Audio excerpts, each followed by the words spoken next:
Welcome back to The Long Way Home. I'm your host, Josh Bearheart Hawk, and today we are talking about memories.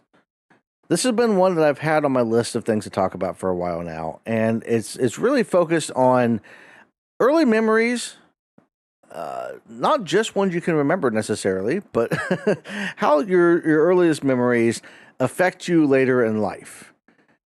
Because memories, and not just memories, but events that you go through, there are things that can affect you in a way that you don't even think about as you grow older. Uh, be it, being forced to eat a specific type of food that you didn't like as a kid, and then maybe that affects your dietary choices later on in life. Maybe it is a fear that you have, an event that happened with the weather, a tornado, or some scary event that you went through that kind of makes you afraid now of what might happen when a storm rolls through, that kind of thing. For me, I don't necessarily have memories that I would say overall negatively impact my life, at least not on the surface. And when I really think about like the earliest memory that I have, and I talked about this in the Scars episode a little bit, it was when I was couldn't have been more than 2 or 3 years old, maybe. And I was pounding on the wall in my house with a little toy hammer. I had a little Tyke's playset, and I had a little toy hammer. And I was pounding on the wall, and there was this glass vase sitting above on a shelf. And apparently, the vibrations from me hitting the wall caused it to kind of move over until it finally fell, and it hit me on the head. And I have flashes in my mind of like going to a couple different doctor's offices. I found out from my father, and talking to him later about this, that the first doctor we went to refused to treat me because my parents owed them money, so they refused to do anything. And so I wound up they take me to another place, and I got some stitches. And so that was a pretty dramatic event that I very vaguely remember. Another one that I talked about in a recent episode was when I slammed my hand in the car door when we were going to a Christmas play. I was still a kid again. But those aren't the ones that stick out the most in my mind. To me, for some reason, and I still to this day cannot explain what this is, because I don't necessarily have a fear of spiders, but as a kid, I had these reoccurring dreams that had to do with spiders. Particularly, and I don't know if these exist other places in the world, but I know they're here in Ohio. They're these green spiders, got a real big green abdomen. They're all green legs. And in my mind, the spiders that I would see in the dream were like the size of puppies. One in particular I remember very, very strongly was going down to the house that we lived in had a basement, but it had all the little cover things that go around the basement windows. Looking towards the basement window and seeing a giant spider in one of those things. And I know that was a dream. I know that wasn't real because those spiders don't get that big. But it feels so real as a memory. And that's the weird thing is like I have dreams of when I was a kid that I remember very vividly as memories that I know didn't happen. Some really weird things. My mom had said something about my cousin being abused. And for some reason, in my head, abuse to me meant that he had a bunch of holes in him. And like, so I had a dream that he had a bunch of holes. My cousin had a bunch of holes in his body. And that was what abuse was. Because I didn't understand. My mind couldn't comprehend what that meant.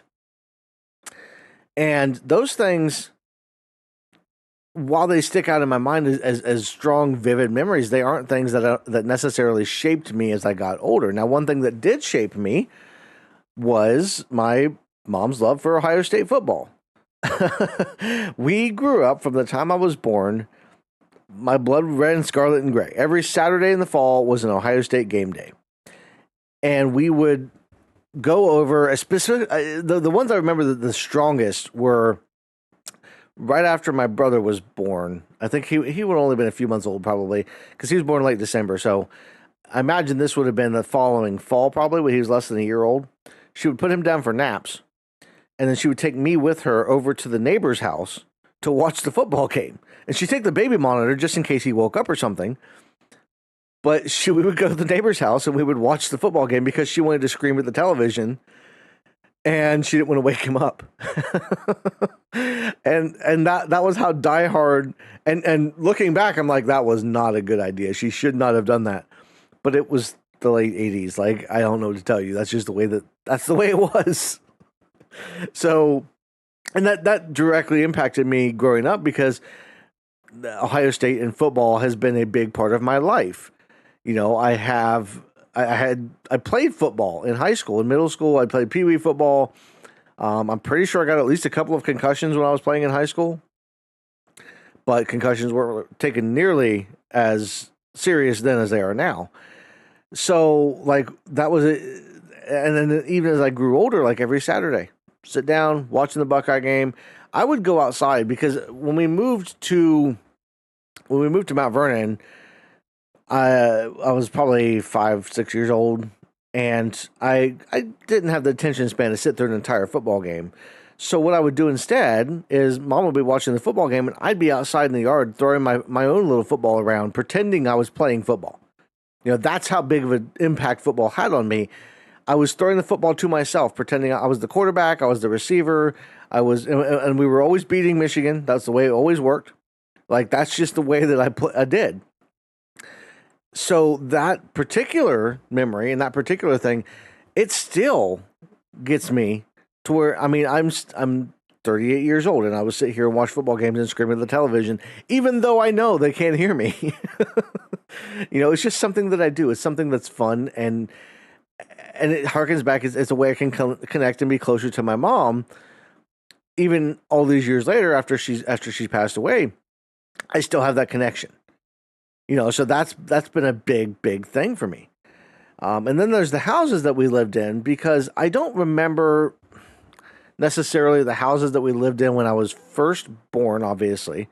I was told we lived with my grandparents for at least a little while. I don't know exactly how long.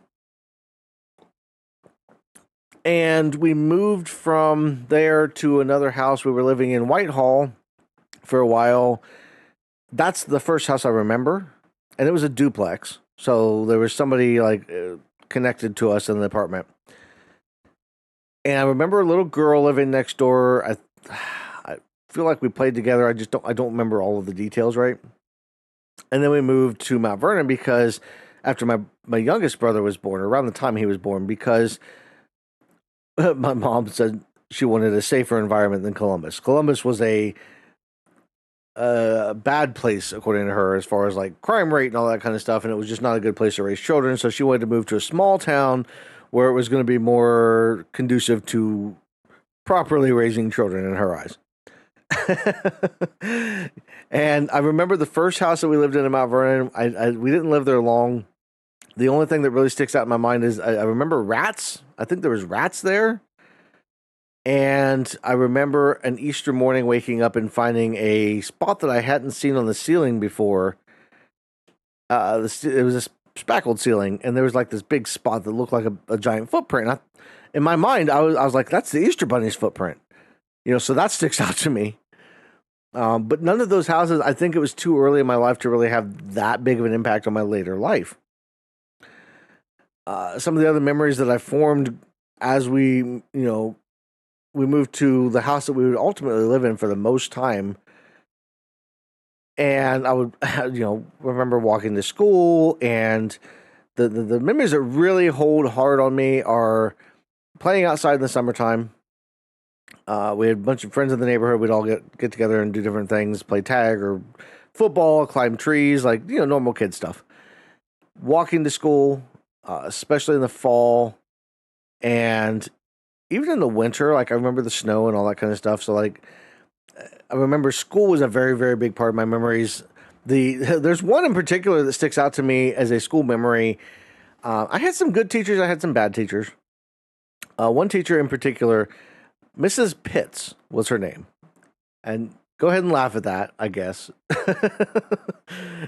I don't remember much about her, but I do remember that we had a daily, she would bring in like snacks for the class, and she would give clues as to what the snack was, and then we would guess what it was, and whoever got it right would get to pass out the snacks. And then if you got to pass out the snacks, you were the cool one because then you got to have any extras, right? And I had wanted to do this all year long. And there's one particular day, I don't remember what the snack was or what the clues were, but I remember I was dead set on thinking about it. And during the class, she was reading a book to us. We were all sitting there, and I was not even paying a bit of attention to the book because I was so in depth with what could this snack possibly be. And I got it right. So I got to be the one to hand out the snacks. And that was just the coolest thing, you know? Aside from that, like, no other teachers in elementary school really stuck out to me. You know, I've got teachers later in life that stuck out. I've got memories from elementary school. We learned line dancing in gym class.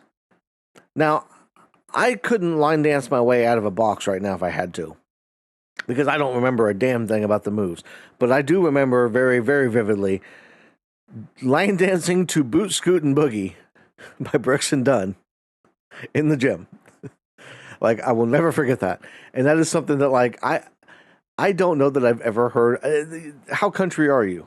How country are you? Have you line danced in elementary school? That was a real thing that happened. And that was part of growing up in Mount Vernon, Ohio. Like, it was a small town. It's much bigger today. As I go back and look at it, I'm like, wow, this town's really popped off. But like when I was there, when I was little, it was a very small, very country town. And so that was a very big memory. I remember I had an art teacher, and I can't remember his name now, but I remember seeing somebody that looked a lot like him on America's Most Wanted one year. And it wasn't him. I'm pretty sure. But like, I remember seeing this guy. He was running from the cops on America's Most Wanted, and they showed his picture, his mugshot, and I was like, "That's my art teacher." And I'm about 90% sure that wasn't the case. Like, I don't think I had an art teacher that was actually on America's Most Wanted. Maybe Maybe he actually was, and I've forgotten about it. Maybe it was such a traumatic event. I don't know, but I remember. So that was a thing, you know, and those things all kind of like worked to shape me over the years into who I am today. You know, those memories that I think a lot of times we don't take the time to look back and think about how our early childhood memories, how our memories of growing up really shape us today. Because there are things that we remember, sure. But remembering something doesn't necessarily mean it has something to do with your personality or who you are. Specifically for me, as I grew older, you know, the things that I think really made me who I am today, like the big molding moments of my life, happened when I was a teenager. And I say that because, like, the stuff that happened when I was a kid is normal kid stuff, you know, bumps and bruises, scrapes and laughs and cries and, you know, the normal kid stuff that happened when you were a kid. But specifically, there was a huge change in my life when my mom and dad got divorced, my mom and father. And then she remarried. And there's a turning point there where our lives kind of, I don't want to say went off the deep end, but, you know, my mom got, she was sexually assaulted and got pregnant from that, was planning on having the baby, and then the baby, something happened. There was a virus of some kind that infected her, and the baby died. She was heartbroken. I remember that. We had a funeral because that's how far along she was. It was a really, really rough time. And it was shortly after that time that she wound up getting married to my stepdad. And she wanted, because the baby that she had lost was a girl. She'd always wanted a girl, and she was so desperate for a girl. So she wanted to try again and have another baby. Now, she was sick she only had one kidney when she was born, and her entire life had been kind of a miracle. She wasn't supposed to live through her teen years, let alone to become an adult and have multiple children. And having this would wind up be a fifth child. I believe it was actually sixth. I believe she had a miscarriage before I was born, even. But fifth child, and it wound up being a girl, and it was my sister. And shortly after that is when mom went into complete kidney failure, and she could have easily died if not for a doctor's appointment that she just happened to have post having the baby. As it was, my sister was like 10 weeks early. She was really early. Like she was in the hospital for almost 2 months after she was born because she had to finish developing. That's she wasn't far enough along to be born yet. And in that time is when my mom wound up on dialysis with kidney failure, and that was kind of a huge turning point in my life. And part of that was because my stepdad was not the best father figure. He was not the best at. He didn't want to deal with the fact that she was sick psychologically, and so he kind of shut down. And for a long time, I almost became like a surrogate father. I don't know if surrogate's the right word there, but I was kind of like a stand-in, helping my mom, raising my baby sister, keeping up with my brothers, who helping with them and helping to clean the house. I was cooking, cleaning. You're supposed to be out as a teenager, running around playing with your friends. Well, my brothers would be out playing with friends, and I would be in the house helping to raise my sister, helping to clean the house, helping to cook the meals, helping to anything mom needed done, I was helping her do. I was by her side through thick and thin, through all of that.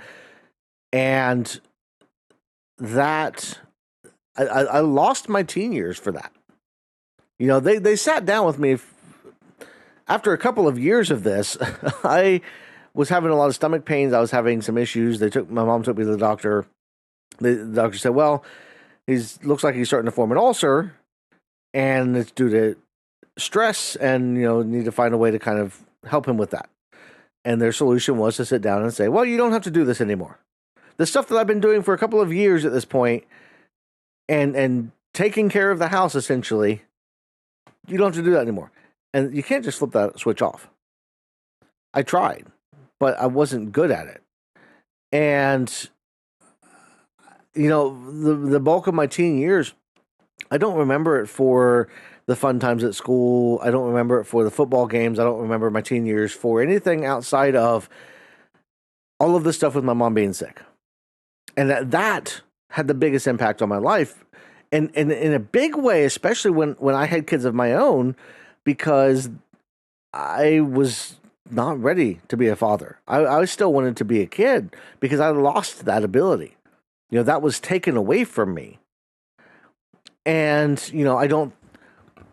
I haven't thought about it enough or talked about it enough over the years because, like, I don't want it to be the defining factor. I don't want it to be the thing that really, I don't want it to be as big as it really has been on my life. I've been trying to move past that. I've been trying for years to get free of that time in my life, and to the point of like, I'm looking forward to the future when it's just me and my wife after the kids are grown up and moved out, because we can actually go out and have fun and do things that we should have been able to do when we were teenagers, that I should have been able to do as a teenager.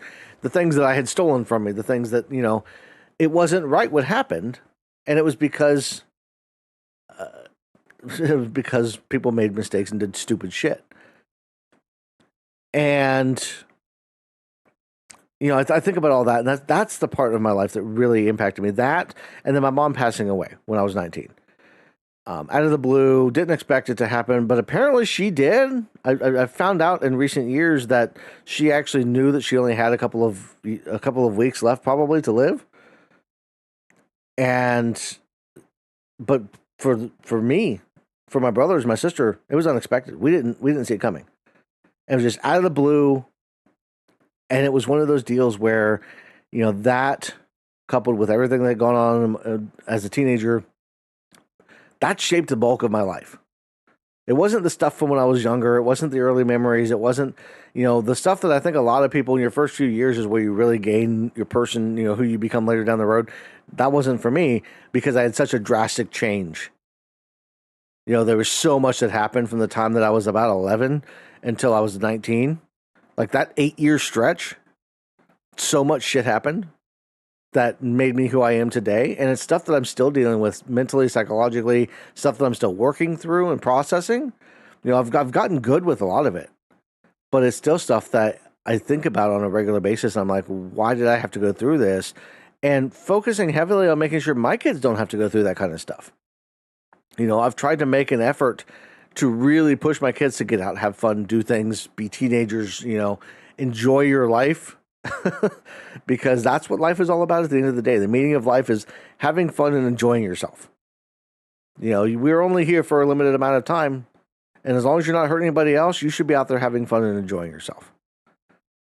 So that's kind of what I wanted to cover, talk about the early memories and that kind of thing, because it's something that, like I said, I've had on the docket for a while. I just haven't gotten around to talking about it. I've skipped over it, but a bunch of stuff that I've got a whole list of things, topics that this is one I wanted to come back to and really get into it.